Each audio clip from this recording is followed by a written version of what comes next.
Then we see 303 Esports. They're inside this next circle as well, and they've got a pretty interesting position to try and hold down. The question is that team going to be forced down off of that height by the teams who are trying to rotate in? And can 303 be the team to kind of initiate that by shooting them in the back? You can see the split here of the teams that we have involved. You've got Team Superior, you've got Solar Fide. I'm watching 303 on the left-hand side, but the Peacekeeper shots here are going to be what counts as they rotate in, and they get inside that Gibraltar bubble as well, and they somehow manage to stay alive with just a few HP left. Prodigy Aces with the Peacekeeper manages to get that final kill as well. The question is, can he get the armor swap off enough quickly to stay alive?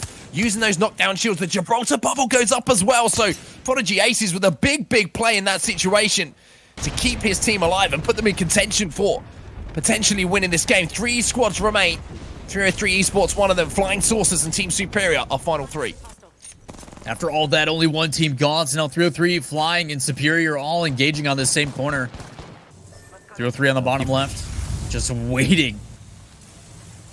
I'll keep an eye on that bottom right at the moment, because I wonder if they're going to take a little tick of storm damage just before they make their move off of that high ground so they can pop a med and force those two teams down on the low fight to fight. But I tell you what, they don't need to be forced, because it's actually 303 who have recognized that that's a 2v3 situation. They're committing to it, and they are pushing as quickly as possible.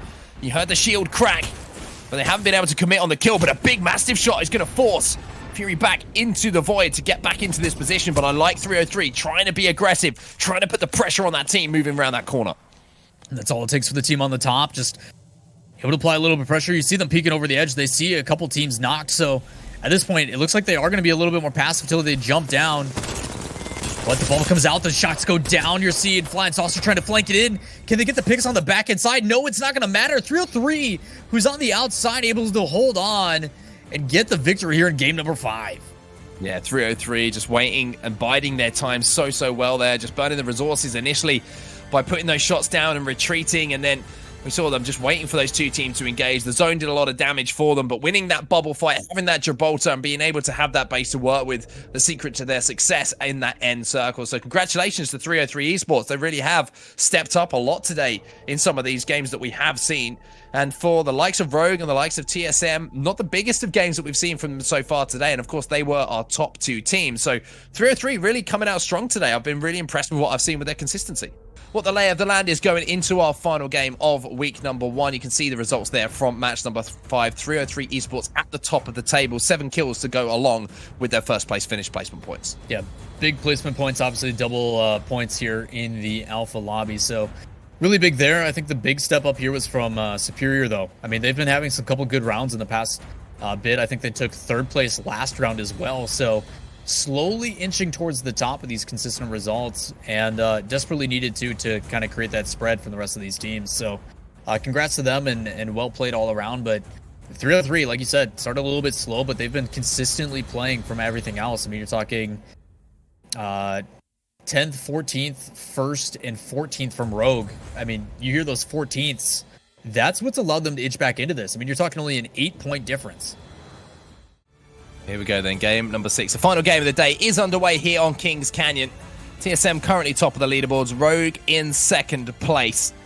At 303, the winners of our last game are going to be who we're going to be watching up here, who are dropping towards the hillside outpost and the little farm area just above them. But it'll be interesting to see if there are any aggressive comps being played here. Rogue playing the same, and no surprise to see that as they drop over at Gauntlet, and they won't be contested either. And it'd be interesting to see if there is a contestant over at Cage, but it looks like finally we've had a little bit of sanity being installed over the side of Cage, and they've decided that it's probably best to play the game than just die immediately.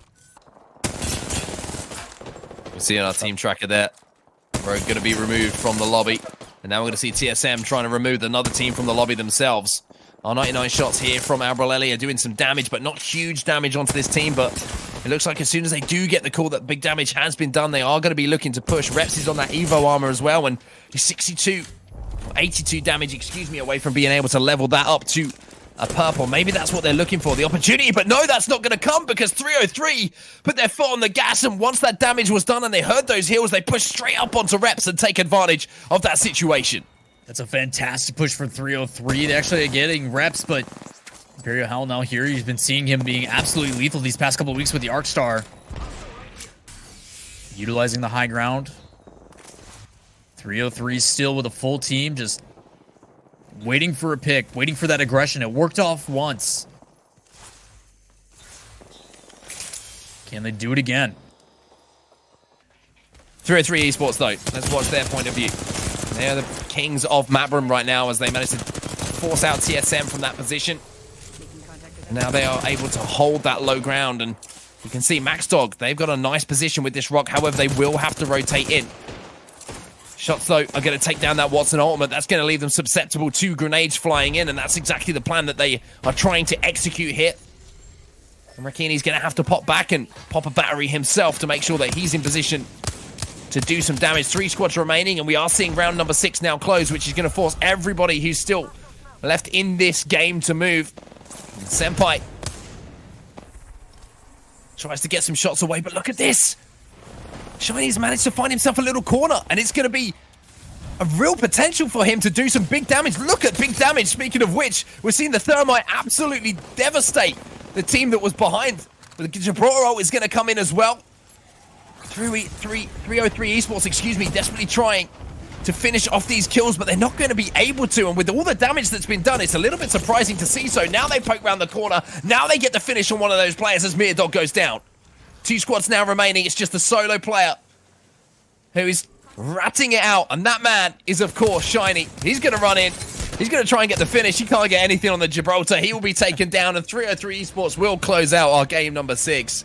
But a fantastic effort there from Shiny in that game to try and restore a little bit of decency to their performance here on Kings Canyon. Yeah, Shiny able to hopefully keep themselves out of that bottom 5, which is what they're looking to do, and with a top 3 should easily be able to, and capable of that. On the other side, 303, another victory, back-to-back wins from them is easily going to throw them into 2nd place. But will it be enough to throw them ahead of TSM? I mean, point difference, you're talking about 40 points. Most likely not, but it could be close. Depends on how well TSM did for those kills, but as we take a look at the highlights, it started off really aggressive here. Shiny, who has contested at cage multiple times and finding themselves on the receiving end of death, able to play a good game of peekaboo and get some kills early on, and then we switch over to Sentinels. A lot of high ground attack. Brazuca's a team that was trying to fight to stay away from the bottom 5. Had a good push opportunity there, but defensive caustic gas kept them out. And then 303 involved in just about everything this entire game. To know how to climb a tree. And as you say, that is going to be the scoreboard after match number 6. 303 Esports, of course, with the win there. 38 points on the board for them, 7 kills to go alongside it. MaxDog with a big kill performance, 14 points for placement, but 11 kills on the board for them. So very good news for them. And for Shiny Muffins and Protectful, that's an important map for them, important game, because 26 points on the board for them. They were really struggling. They were down in that bottom 5.